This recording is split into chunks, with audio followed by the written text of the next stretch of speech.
Hello, everyone. Yeah, I'm back to the golden years. The temperature, it was kind of hot here out here, and that's a condition I was blessed to inherit from my mom. And then from my dad, and from my dad, well, we have a long history on his side of heart disease.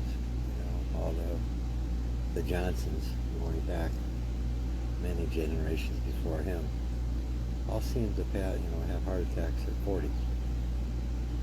From what I'm told, it wasn't 39, it wasn't 41, 40. Like 3 generations back before my father. We all went at 40. Needless to say, my dad was really sweating it at 39. He, rightfully so, And even when I got to that age, I was kind of nervous, I was just skipping a generation and then it goes back to the old ways. So I had those concerns back then. And actually had a heart attack years ago, but that was more stress related, stress invoked. Opening a restaurant down in New Orleans that I did back in the early 90s. That was a long time ago. I actually had a heart attack. So I was so stressed out because I, as usual, was undercapitalized to start that business. But it was an offer you just couldn't say no to.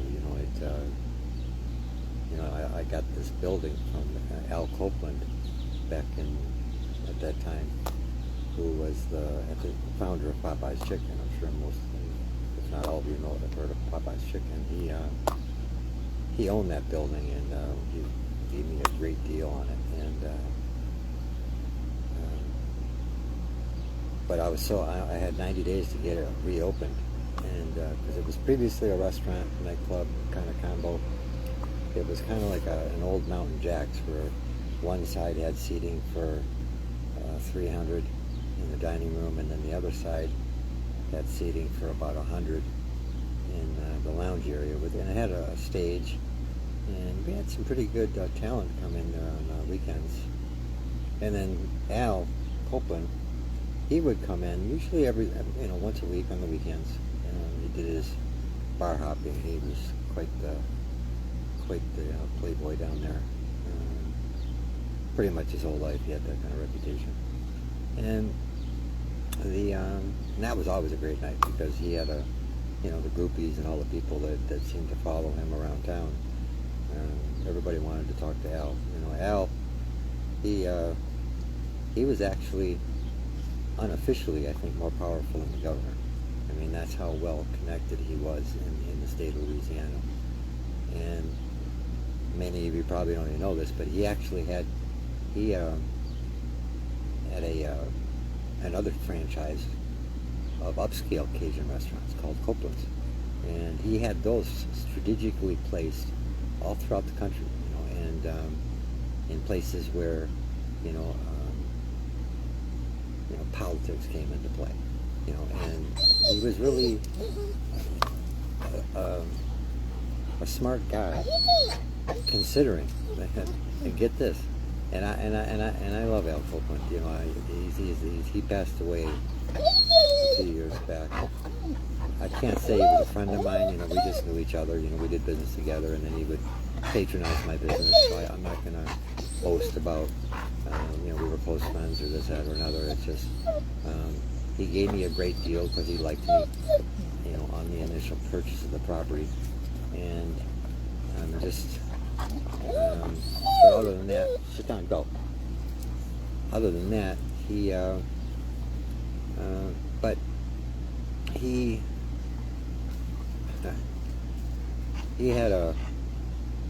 had some vices, like I did, and back in those days, and he would, that was another perk of him coming in on the nights that he came in during the week, because we'd always make a stop in my office to partake in one of these vices, and I gave that vice up, maybe a few years later, after I sold that restaurant. But unfortunately, Al Copeland didn't, and I think that's probably what took his life at the end. The Times picayune down there wrote it up as a heart attack, but for the type of recreational activity that he was partaking in, that kind of leads to heart attacks, and then that's just a nice way of referring to a cause of death of someone of his caliber. But when you look at the empire that he built, because he did build an empire. He built Popeyes at its highest days had 4,500 locations globally, and then he had the Copelands, and then he also had all the major. He had a lot of hotels in the New Orleans area, and he just was. But he did all this. He built this entire empire as a high school dropout. He dropped out of high school at a young age, and he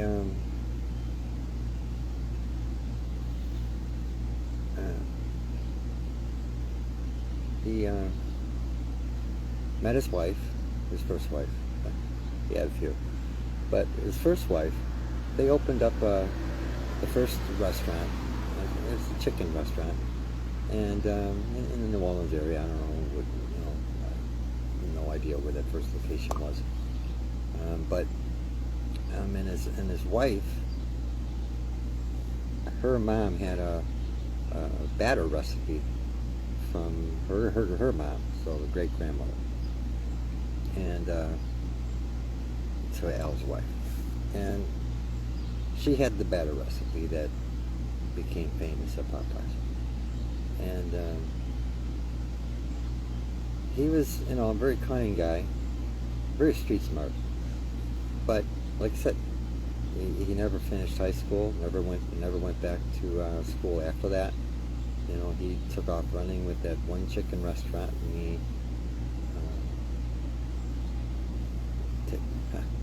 grew that one chicken restaurant into a 4,500 franchise empire, and along with the other franchises and the hotels and all the other things that he had. And amazing guy, funny as hell, great to spend time with. And I remember in the back office, I says, I asked him, I says, Al, how'd you do this? Because I don't get it. Because I did it in a nice way, because I didn't want him to give me a black eye or nothing. But I basically indirectly said, how do you do this as with your mindset? Because he just didn't seem, like I said, he was street smart, but he didn't seem too bright on the business end of things. And all he said was, I know what you're saying. Yeah, I'm not the brightest melon in the patch, but the trick to this was always hire people smarter than you, and that's the mindset that he started out with. He thought, whenever I hire people, I'm going to hire people that are smarter than me, obviously, because I don't know nothing. So, and it worked. It worked for him. Fortunately, he was able to hire people that were smarter than him, that were even also loyal and honest to him. I would venture to guess that today, that same mindset, you'd have a lot of people taking advantage of you. But this was in, like I said, the late 80s for him and early 90s for me when I met him. And that's another funny story. When I met him, that was on the heels of closing down a seafood market I had in Michigan, and my brother told me, I got into litigation with my partners on that business, and they were shysters. They were basically just lenders, a venture capital company, that in order to fund the project that I was doing, had to have some type of ownership interest, so I had to make them partners. It wasn't, but I was looking at the bigger picture, and the bigger picture was with that one location. It was called Shrimp King of Grosse Pointe, Shrimp King, my long-term plan for Shrimp King was to franchise it. And these people, this venture capital company, they were very educated in doing that. So for all the bad feelings that you had about the arrangement, there was an upside to it.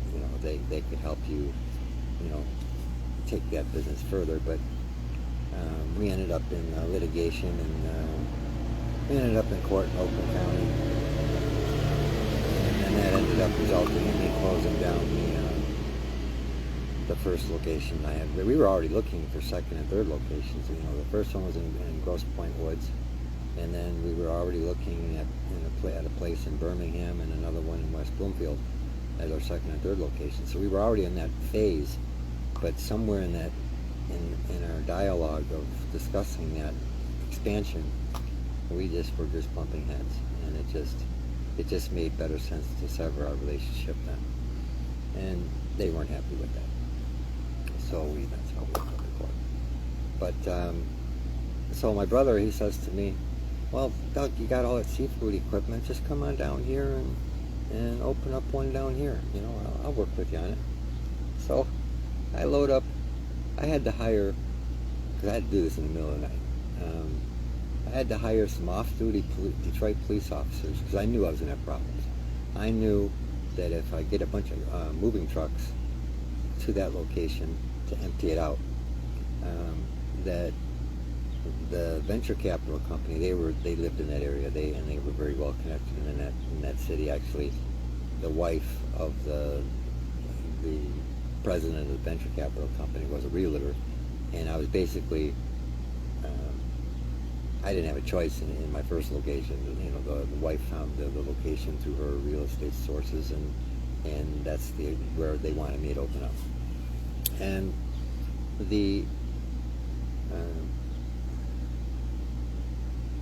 so I knew I was going to have trouble with probably Grosse Pointe Woods police if I were just to hire a bunch of people off the street and help them out with a few bucks and help them move.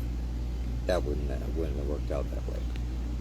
So I talked to a guy I knew that I used to buy pot from in high school. He was he had a bunch of buddies in the Detroit Police Department, and I asked him about that. And I says, can you get me some people to help move? And so he lined it up for me, and I had, I think, 4 or 5 big burly, Detroit Lion tackle size law enforcement officers helping with that move. And sure enough, about an hour into the trucks pulling in and getting loaded with the equipment,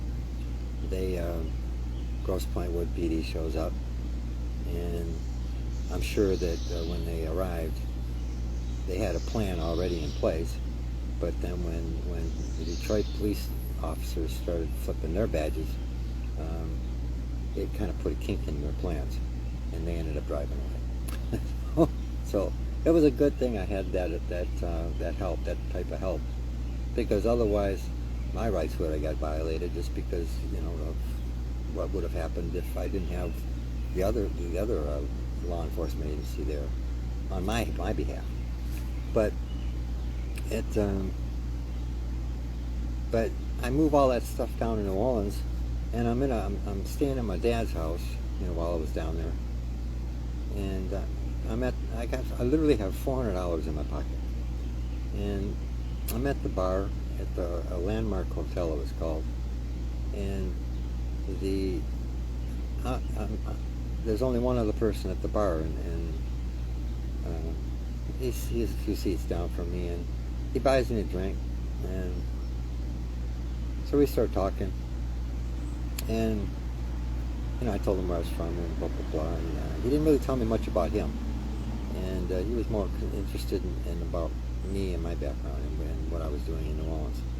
And I told him, what had happened, and here I am, and I have a whole $400 minus whatever I owe the bar, on the tab, left to start all over with. And he was at this point, we were, after about an hour or so, we were both pretty drunk, And he was getting drunk, and he did share that information with me. He was getting drunk because he told me, he didn't tell me what business, but he told me that he's had some business problems of his own, and it's going to require him to probably put his business in bankruptcy, and that's what has him drinking at the moment. And he was debating on how to proceed with that. And so he tells the bartender, this I didn't know, like I said, he tells the bartender to give me the keys to the restaurant across the street. So he says, go look at that building and see what you think.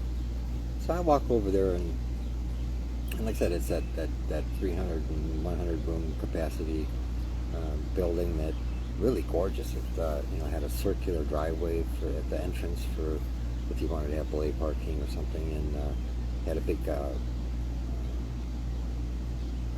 fountain and then palm trees all over the place. It was a gorgeous property and a gorgeous building.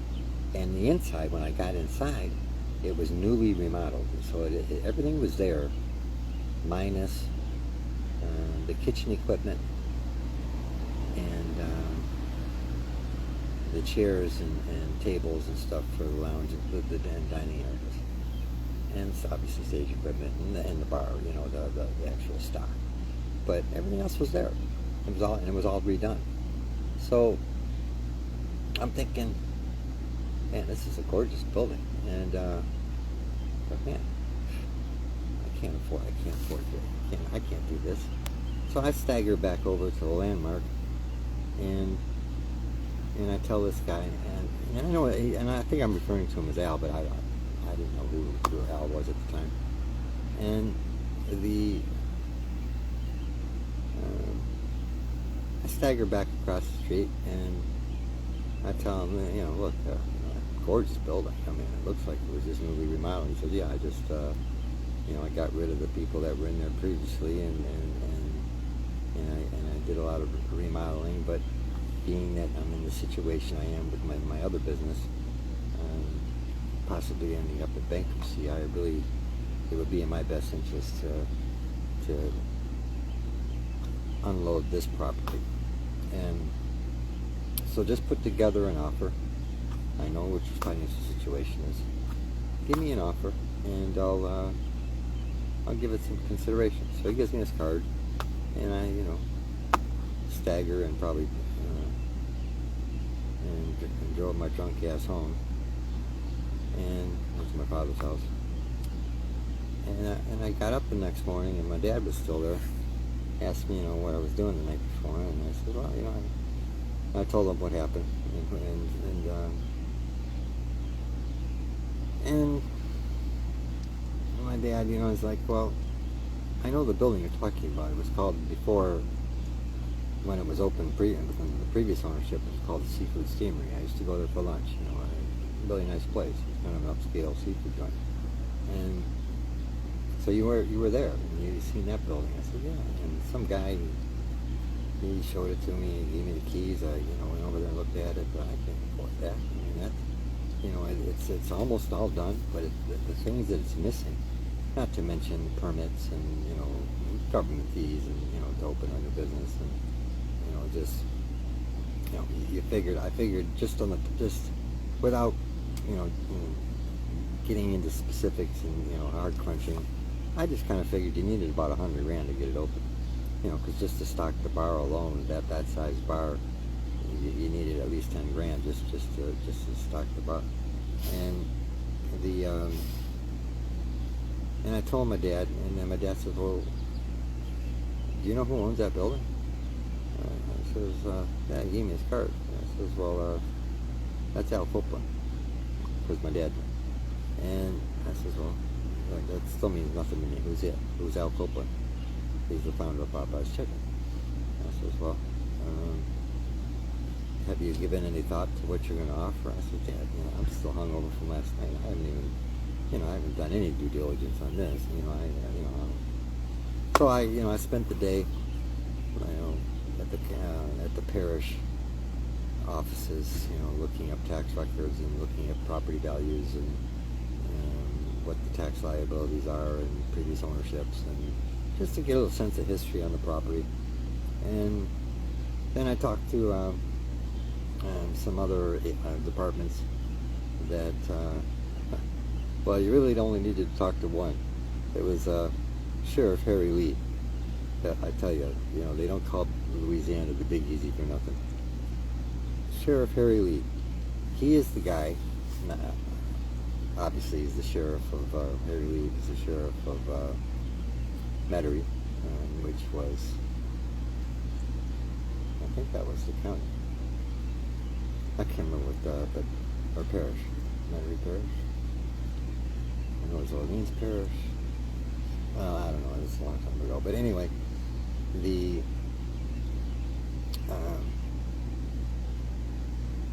anything you needed to open up a new business in that parish, Jefferson Parish. That's where Metairie is located. It was located, and he was the sheriff of Jefferson Parish.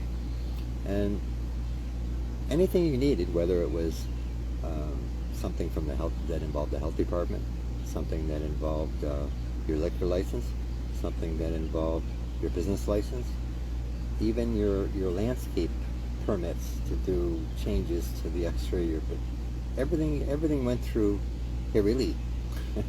and so I find all this out, and I put together this offer, and it was a crazy offer. I mean, I just, like I said, I had less than $400 when I turned in the offer to Al Copeland's office. He had a real estate division and a real estate manager, and that handled all of the acquisition of new properties as he, I guess, expanded over the years.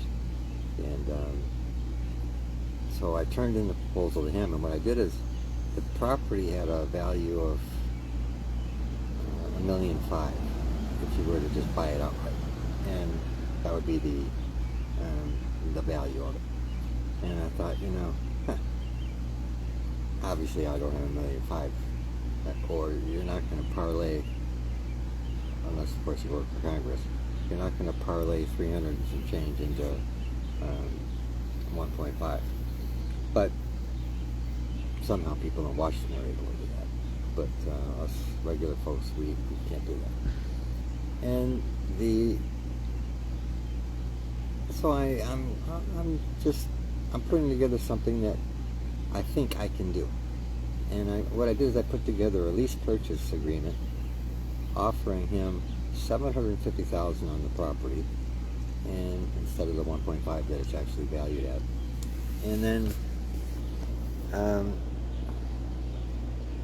then monthly payments starting at $3,000 a month, and then escalating year after year after year up to 5 years is what the math turned out to be, to get to reach the payoff amount without having a massive balloon payment. And then initially no payments at all, including a down payment for the first 6 months. So, because I didn't have no money, so I was like, I have to buy all the insides, what's left of the insides that still need to be completed, and I can't afford no down payment. So I put this together, and then my dad comes home that night, and he says, so what'd you come up with for that property? And I said, well, I showed him my little one-page outline, and he starts laughing. He says, there's no way Al Copeland is going to go for something like that. My dad thought he was a shyster. So there's no way he's going to go for him, for what you're proposing. I'm surprised you're even considering giving that to him. And I said, hey, Dad, that's the man told me to put together the best I can do. This is the best I can do. Now he can either say yes or he can say no. I mean, but this is the best that I think I can do. And even this is going to be a stretch. And so I drive it over to his real estate manager's office, because that had a separate office from the Popeyes headquarters. And I left it with the receptionist, and 2 days later I get a call from the property manager guy. I can't remember his name. Said, when do you want to come pick up the keys? I thought, I tell you, I was so excited, but then reality set in. It's like, damn, where am I going to come up with the money for the, um, the kitchen equipment, the stools, the bar chairs, the, whatever's missing on the stage, and of course all the fees for Harry Lee, and the bar stock, and that all those fears jumped in, right away. But I was, obviously excited that he took the deal, and the and it took me 90 days because the plan was to get, the target date was getting it open within 90 days. So that gives me 90 days of being in operation to work out the kinks and hire staff and start generating enough revenue to cover the monthly payments that are going to start becoming due at the 6-month mark. And so it was a self-imposed 90 days to get open.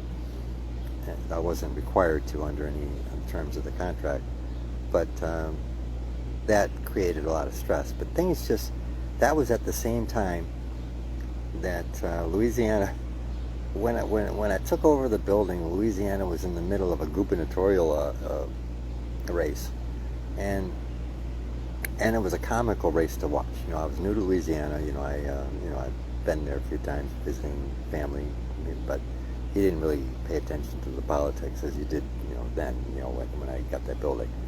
So I was paying attention to these gubernatorial races, and they were past the primaries, and now they were campaigning for the general election. And the two candidates, the Democrat was a guy named Edwin Edwards, and then his opposing, I don't think the Republicans had a candidate in the race. I think the other guy ran as an independent, but I know his name, and most of you probably do too. His name was David Duke. So I'm watching these ads that these guys were running, because to give you a little more background on Edwin Edwards, he was a loved governor. He was a governor of Louisiana before this particular campaign. He wasn't running for re-election because he just got out of prison. While he was in governor the first time, for many years, he got caught and indicted by the Justice Department for various, I don't know what the details of the various crimes, but he ended up getting a prison sentence. So he gets released from prison, federal prison. Don't even remember how much time he served. And he's still on supervised release with a tether on his ankle, running for re-election as governor of the same state that he got in trouble stealing money from. And then on the other side of the ticket of choices for those poor people to vote on, was the known head of the KKK, the grand poobah of all racism, David Duke. So I'm thinking, this has got to be the craziest gubernatorial election I've ever seen, and I've never even read about anything this nutty. But Google it. Those were the two candidates. So at the end of the day, it made, I don't know what David Duke was thinking. I mean, maybe if he was running, up in the Northeast or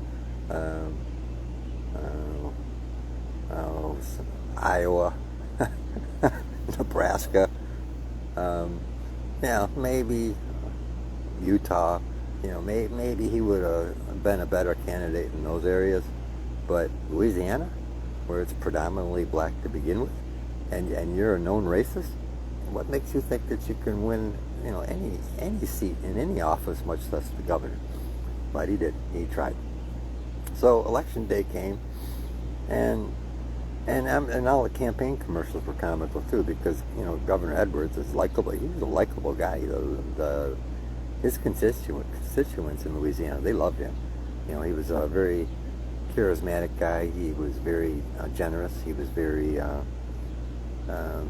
helpful when it came to social programs and taking care of the underprivileged, the underserved. I mean, he was very well liked. And so he gets reelected. And it didn't come out till later, and this is what saved me with getting the place open. as he came into office, when he got sworn in, the very same day, he signs an executive order opening up casino gaming statewide, no restrictions. Typically, we study things, we put them to committees, then we create restrictions, not so many feet from a school, not so many feet from a bar, or a church. The, there's usually steep restrictions when it comes to casino location. But the way he did it, it was wide open. And it benefited me because for every liquor license that you had, you qualified for 3 video poker machines. So I didn't think it would become the windfall that it became, but I call a vendor, Lucky, I think it was called, Lucky Vendor. I call them up and they come out and they send their sales rep with all the brochures on the different types of machines they have and describes how this works. And he says, you qualify, you got your liquor license that I had to get from Harry Lee. I see you got that, but you can get some more liquor licenses. I thought, what are you talking about? Well, you just get liquor licenses for your other rooms. Because in I don't know what it is like today, but back in the 90s, getting a liquor license in Louisiana was just a simple thing. It was just, you go to the sheriff's office, you fill out a 1-page form, you pay a $500 fee, and you walk out with the liquor license. Well, the way this vendor sales, the video poker sales guy was telling me, you can get a liquor license for each room in your building, including your mop closet, men's room, ladies' room, your personal office. Each room in the building qualifies for its own liquor license. So why don't you let us get you some more liquor licenses so we can give you more machines? And I'm thinking, wow, what a racket this is. But, because in Michigan, where I'm from, getting liquor licenses, depending on the cities that you're trying to open up in, they're very limited as far as how many are allowed per city and per capita, and then they get expensive because typically they're all privately owned at this point. They don't revert back to the state. They become personal property for the last person holding a liquor license, so they pretty much sell them at market value. But not in Louisiana. There are no restrictions. You can. There were no restrictions. Bars were open 24/7. We could serve. There was no 2 o'clock cutoff point. I was serving. I didn't get busy at my place till midnight, and they'd stay, till 5, 6 in the morning drinking legally. And at that point, you could actually drink and drive. That was a time when you could go through a drive-through, order a Crown and 7, and drink that Crown and 7 while you're driving down the road legally. I'll never forget. I was standing on parked at a light on Veterans Highway. I was going to I ended up calling Sinbad's. That was the name of my place down there when I got it open. I was at a light, and a Louisiana State Police officer pulled up alongside of me, and I'm sipping my Crown and 7, and then when you get them to the drive-through, they're pretty distinct. So law enforcement, they know exactly what type of drink that is. He didn't, there was no issues. The law was at the time, you can drink and drive, you just couldn't be drunk and drive, and then that's subject to officer discretion. But it was a different world back then. But anyway, getting back to getting this place open and the heart attack, I was so stressed out that, I remember one afternoon I fell to the ground and I turned green, and my brother was there and he wanted to call the EMS, and I said, no, how about calling EMS? It's either going to pass or I'm just going to go, because I'm just tired. And I sat on the floor with my back up against the couch that was in the room that I was in, that I fell on. And I'm just sitting there, and I guess, Andrew, over a period of 30 to 45 minutes, my color came back, and I was feeling better. But that turned out to be the heart attack that later on, many years later, they discovered some damage in the heart wall when I had an angioplasty.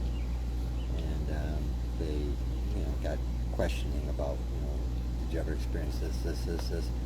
And then it all led back to that particular time. So that's how I found out that was actually an official heart attack.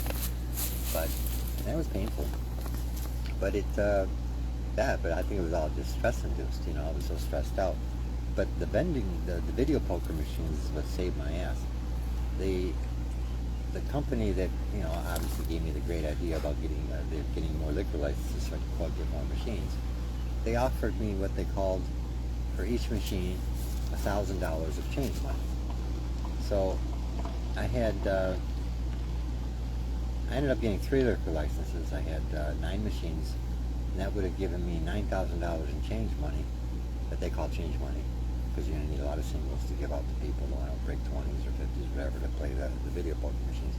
And you don't have to give the money back. So it was, when the guy that told me that, I thought, okay, well, that'll help. That'll help pay for, some of the other things I gotta, I'm not going to have to keep it all for change money. So, that's actually what paid for my, stocking the bar with the liquor that I needed. But then it also had me wondering, well, if he's offering me this, maybe I should call a different vendor, because you had options. You didn't have many options, but there were 3 or 4 different vendors that were providing these video poker machines through the contracts that were already in place before Edwards got elected. And I would call them contracts, but agreements, informal agreements. So I called a couple others, and every time a different company vendor came in, they had the multiple license idea, but their change money level always increased.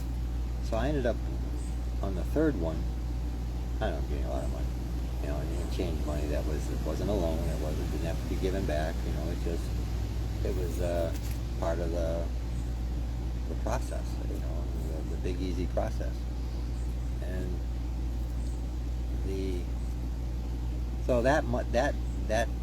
and it all came in a brown bag. They literally brought me thousands and thousands and thousands of single-dollar bills in brown bags to give me what they promised to give me for allowing them to set their machines up in my place. And then I get open, and then normally you're dealing with when it comes to paying your taxes and other fees associated with running your business, you usually when the things are due with the agencies, you cut them a check when they're due, and you put it in the mail and you send it. When it came to dispersing the money that came out of those machines, the video poker machines, they were already wired to the state police. So if anyone broke into the machine or anything, that the state police would be notified right away. They'd send some cruisers out. And, they were very protective of those video poker machines. But when it came time to opening them, there was 3 keys, and each key was different, and all 3 people had to be at the machine to open the machine to get access to the cash that was in the machine for distribution. And so I had a key, the video poker vendor had a key, and then the state police unit that handled video pokers, they had a key. So whenever I had to get in the machine to add money and take money out, I had to call the vendor, who would then in turn call the state police, and then they'd all schedule a time after hours to come in. And then there was no such thing as sending a check anywhere. You literally, all 3 of you would stand at the machine, watch each other. They'd watch me pull the money out of the machine, and then follow me into the back room, into my office, and we'd divvy it up. 1 for you, 1 for you, 1 for you, 1 for you, 1 for you. That's how we paid the state and the vendor, and that was required to be done that way. You didn't have the option of sending them a check, or it was just a screwy process.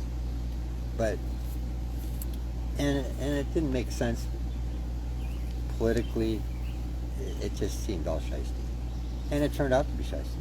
Turns out MGM Grand was funding Governor Edwards' campaign when he got out of prison. So he, a short time thereafter, he gets re-indicted, and then he ended up getting sent back to prison for campaign finance violations. So I don't know if he ever finished out that term that he got re-elected on or elected on. But yeah, he ended up getting in trouble for the way he handled this opening of casinos in Louisiana. But it certainly benefited me in getting the place open. And I ended up selling it to an attorney who was a regular daily customer. He had his own spot at the bar, and I told him I had to get out of this because I was starting to drink too much. When you're open 24/7, you're always drinking. People always buying you drinks, and so you're drunk most of your day, and it just. And then my girlfriend was still in Michigan. She was commuting back and forth, flying down once a month for a week, and that just wasn't working out. So I ended up, I'm just going to sell this because the contract I had with Al was valuable just by itself, because the price that I had it locked in for was half the value of the actual value of the property. So it was an easy sell, and it got me back to Michigan. But yeah, that's my experience with that. But it gets me to the cardiac thing. When I first started my live thing here, I just got off I had a video appointment with someone at Mayo today, and after the latest surgery and some other procedures, they've concluded that the lung infection that they originally diagnosed and treated is stable and under control, and actually in some ways improving. But I'm not feeling any better, and so they've been doing other things and running other tests and procedures, and today is the first time in 3 years that I've been coming here now for being treated there. They mentioned the C word, and so I have and I already had a stress test and scheduled for Monday, because my PC at Mayo thought that maybe how you're feeling is maybe we need to be looking at your heart too, with your family history and the way your family's had a short lifespans early on. Maybe we need to start looking at maybe you got some blockage or something that's slowing you down and making you feel tired all the time. And so he orders a stress test. But those were supposed to be on Monday, and then Monday came, and it's like, I'm tired of being a professional patient. I got up that morning and I just thought, I'll reschedule. I just didn't feel like doing it. So they got it rescheduled for Friday. But and then I get a bunch of emails after I did that, because there were multiple departments waiting for the result of that stress test. I had infectious disease waiting, pulmonary was waiting, and the PC guy was waiting, doctor was waiting, for the results of the stress test. And then I put it off just because I didn't feel like going.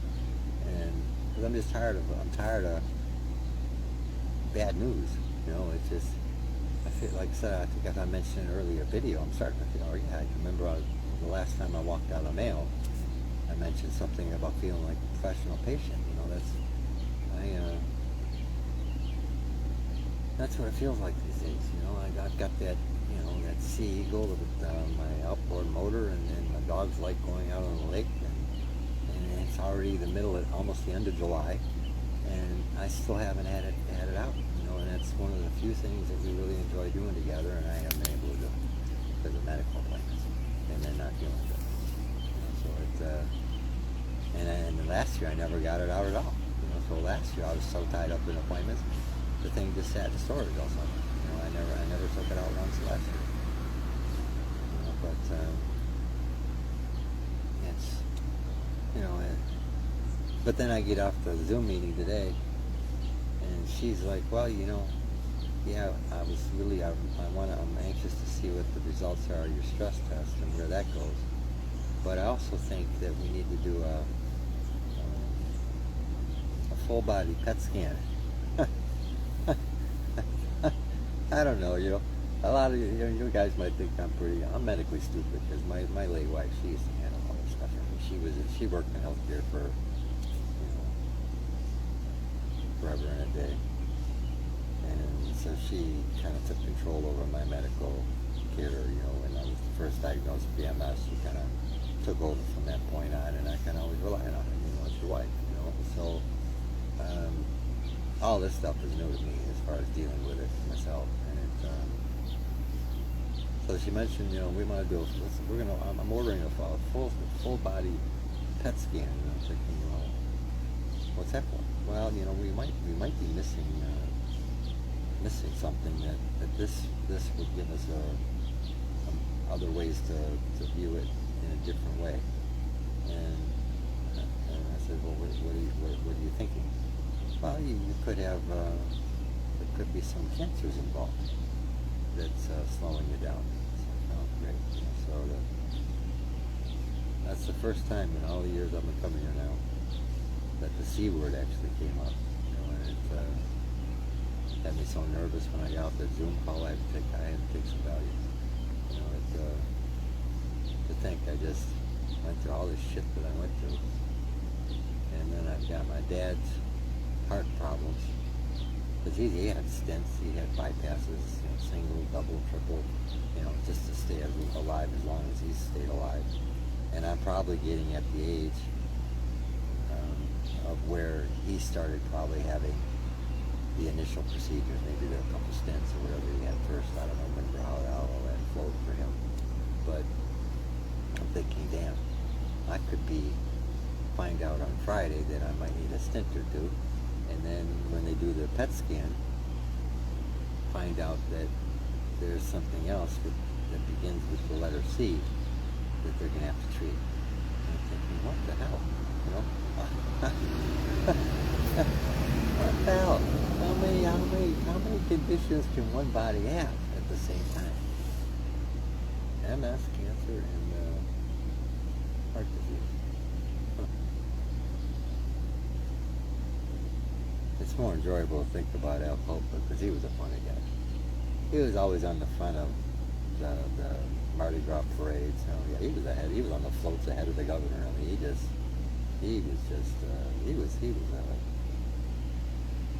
was a hoot.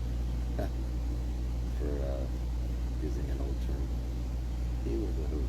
He loved the party.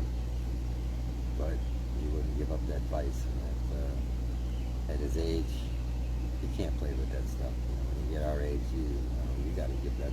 You can play with that stuff when you're younger, but it's still dangerous. I'm not suggesting anyone go out there and do play around with any powder, but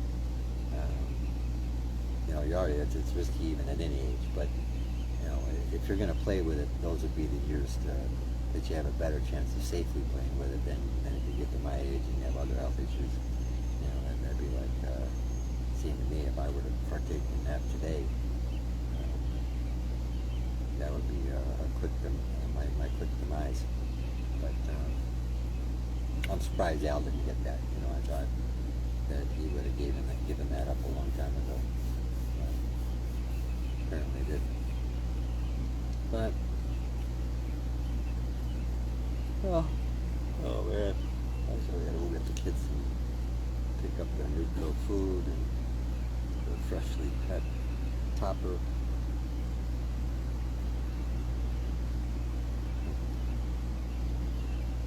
Well, that's my update for the day.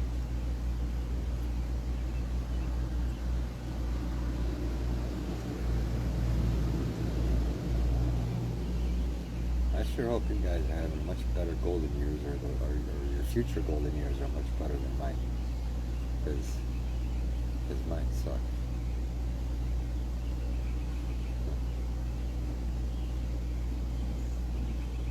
Yeah. With that said, have a good night, and stay blessed, stay safe, and I didn't even get into the things I really wanted to talk about today, and that's all the new stuff that that should be, that's more of a concern to you than my personal health issues. The testimony in Congress about what's going on with these UFO sightings and confirmation of sightings from our military pilots and naval commanders, and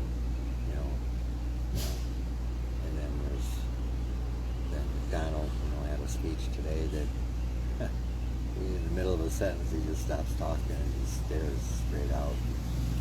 Man, that guy should have retired a long time ago. And there's so many other important issues to talk about with my health, but we'll cover them. Podcast is moving forward. It's just not getting done as quickly as I had hoped. It's a lot of stuff to do on the back end. I'm still going back and forth with the logo designer. I'm not too. I like what she did so far on the podcast logo. She hasn't finished the other logo for the other site, but I think the one on the podcast site, it needs some. It needs something. So she's working on coming up with some modifications, but it's a process, So I'm going to get all this out of the way, so that way when I do start running the podcast, I don't want to deal with IT issues and web development and social media linking and all that stuff. I just want to focus on the issues at hand. And these are just the things I'm doing now, are just the tools that I need to get that information, the important stuff out to you in as many platforms as I can to make it as easy for you as possible. So getting all that set up first makes sense, because you don't want to be bouncing back and forth between content and important stuff versus what I consider ministerial and administrative stuff. I just want to get those sites done and up and running and automated as best as I can, so that way I can focus on the content. And even I'm bumping heads with the web people that are helping me with this, because they want to do content. They're like, well, we can get these things done for you faster. And I thought, well, no, you can't. You don't know what the content is. Well, we have writers, and you fill out these questionnaires, and we'll go from there. No. I'm not going to fill out no questionnaires, and you're just going to put it in some AI app and create content that way. The content that I need the base content of those sites need to be personally drafted. Because there isn't any amount of AI or even another person that's going to know what direction I want to see the entities take and the programs that I want to see them participate in, unless they're mind readers. So, that's all stuff that I got to do, and between medical appointments and then of course school I still attend.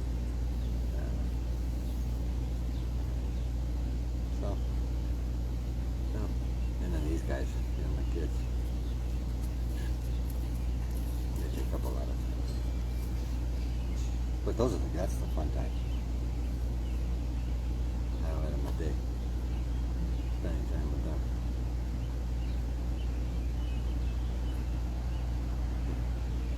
Well, again, have a nice night, and God bless.